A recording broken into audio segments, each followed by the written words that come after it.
Jesus. Those two boys were sitting at the table, and I walked over there after I got done, and Judy kept saying, come on. I said, hold a minute. I walked over, and I said to them boys, I said, guys, let me tell you something. You keep this up, you keep talking about me like that, and I'm going to pray to God make you just like me. Never heard any more from him. No, never heard any more from him.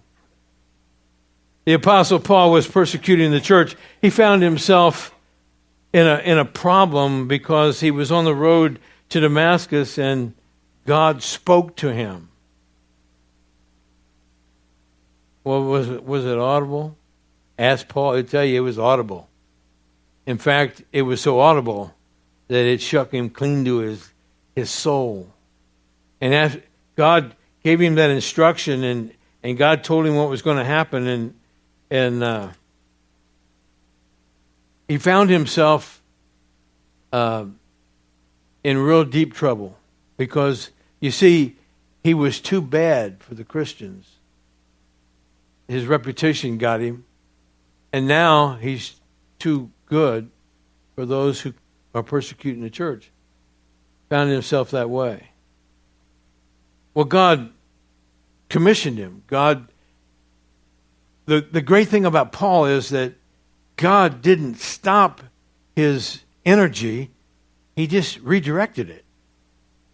The very compassion that he had against the church, now he was going to use for the church.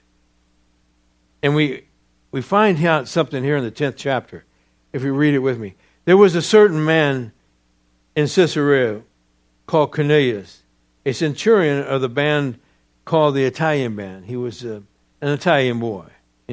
Wasn't part of the mafia, just, he was part of just an Italian. He was a devout man, it says, and one that feared God with all his house, which gave much alms to the people, and prayed to God always. Now listen to what he says. He says, he saw in a vision, evidently about the 9th hour of the day, an angel of God coming into him and saying to him, Cornelius, come on now. Give me a break. Only you Pentecostal people believe that. Only you people full of the Holy Ghost can believe that. That an angel actually came down and talked to Cornelius and gave him a word from God. Now, whether you believe that was God himself or whether you believe it was an angel, the Bible says it was a messenger.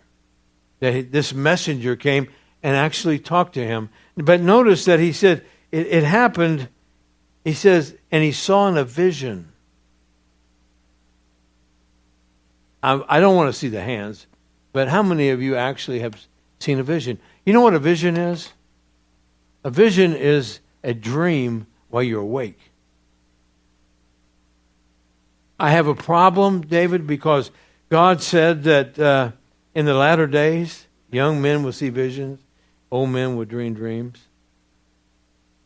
I have graduated to dreams.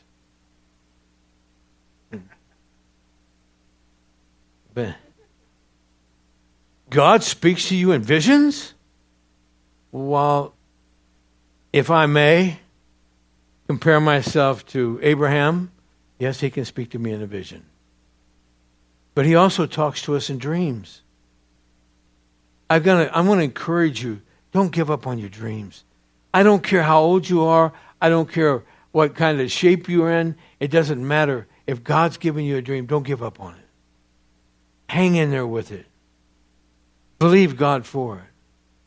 But on the other hand, we see that God spoke to Cornelius in a vision. Now notice what it says. Evidently about the 9th hour, he says, an angel coming and talking to him. The 4th verse says, and when he looked on him, he was afraid and said, what is it, Lord? So now we see it's a messenger. He's calling him Lord. And it says, and he said unto him, thy prayers and alms came up as a memorial before God. And then he says, send to Joppa. So he's given him some instructions. We see that an angel came, and the Bible tells us, don't hesitate to entertain angels or strangers because they may be angels unaware. And when did all this stop? When did all this stop? When did we quit listening and seeing visions? You see, we are commissioned differently. There are churches and congregations that preach salvation and salvation alone. But we are Pentecostal people. And I know that when I leave here tonight, you're going to say, that guy was down on, he was just Pentecostalism. Pentecostal. Yes, I am. The world needs you Pentecostal people. The world that's hurting needs you people that believe in God speaking to you in visions and in dreams. I had a vision when I first went to Garden City, and I made a mistake. I shared it. The first thing what happens when a pastor shares a vision, especially if it takes in building, they grab their, they lock it down. That's what they well, if he got a vision, he's going to ask for money, and they lock it down. But those visions that God has given me, they're systematically coming to pass, one right after another. And whether I am in my longevity, how long I stay or how long I'm there, it doesn't matter. The vision will go on. Because you see, God gave the vision to me, but it's His vision. And it's not determined on me. It's determined on someone being obedient to the vision.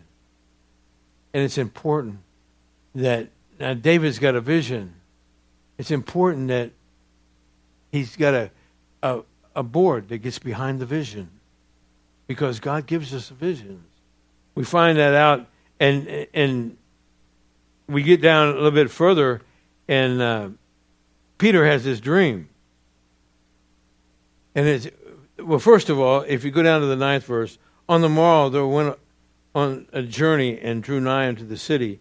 Peter went up unto the housetop to pray about the 6th hour. And he became very hungry and would have eaten, but while they were making ready, he fell into a trance.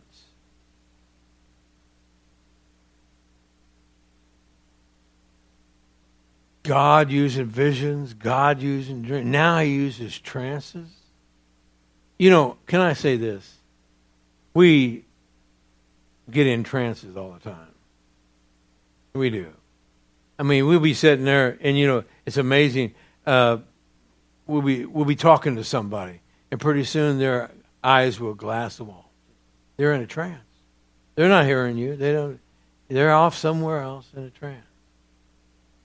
God can speak to us in trances. We find out Peter's in a trance. And notice what he does.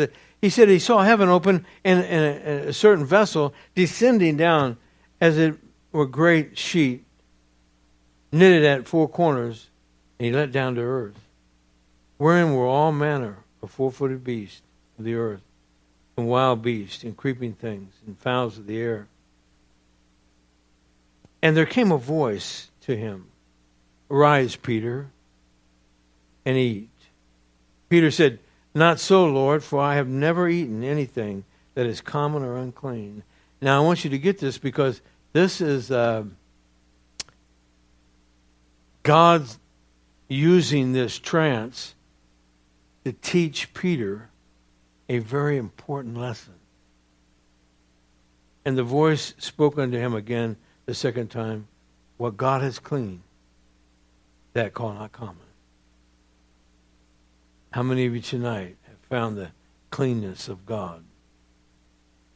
How many of you tonight have found that God has taken your spirit and caused it to not only be born again, but be white as snow? There's not a person in this room that is not in need of God's amazing grace. Not in need of God's mercy, His kindness.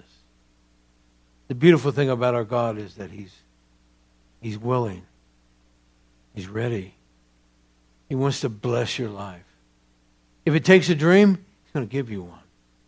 If it takes a trance, he'll take advantage of that trance you're in. A lot of times you fall into a trance and God will invade it. But you're thinking that, I'm thinking about, and all of a sudden God will give you something to think about that's a blessing to you. He may give you instruction. It's not uncommon for people who are Spirit-filled, people who have embraced the fullness of the Spirit of God, to find God's leading in various ways. We don't have time tonight. We were going to get into the very gifts of the Spirit. But I'd encourage you, and I know that your pastor will teach you on them, but it's remarkable how God comforts you with the Spirit, the gifts of the Spirit. And then we get to embrace the fruit of the Spirit. If you'll take, David, and I think you probably know this, but there are 9 gifts that we look in 1 Corinthians, and there are 9 fruits. And the robe of the priest had these pomegranates and bells, and the fruit of the pomegranate, as he walked and ministered to the Lord, they heard him as the pomegranates hit the bells. God has embraced you with the fruit of the Spirit of God. And it's important, if you're going to operate in these gifts, to know that it's the love of God, it's the fruit of God that causes them to manifest in the lives of people. When the priest was not heard, when the bell quit ringing, the fruit kept banging the bell, something went wrong. And today, I can't speak for those that aren't Spirit-filled. And I don't mean speak to those who just speak in tongues. I mean speak to those that are Spirit-filled. I can't speak to those who are not. But I can speak to you all. Because I know personally, not just because the Word of God is true, because it is, but I've been led by the Spirit of God in visions and dreams. I have found myself calling out to God only to be embraced by God's mercy, bringing to me love and joy, peace and long-suffering, and gentleness and meekness and temperance.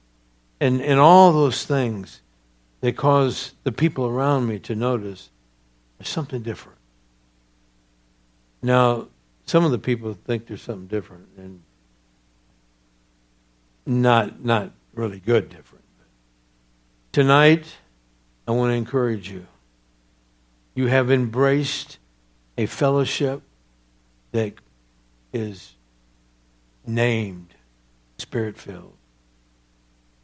There's the lost world, and God's going to bless this place right here.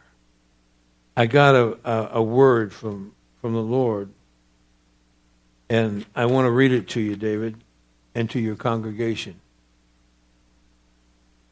My people, he said, my people. I want you to get this because this is not just to the lost, okay? Though the lost will come, I want you to understand that God is going to bring in Christian people. And listen, older people will come to find healing from arthritis, chronic diseases, cancer, dementia. They will find healing and comfort in the Spirit of God. Young people will come with addictions, pornography, drugs, alcohol. They will find power to overcome. They will fall in love with Jesus, and they will walk in victory because of your fellowship. God has spoken, and God will do it.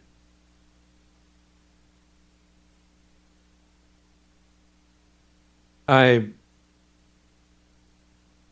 believe with all my heart that David and Sharon Beaver have been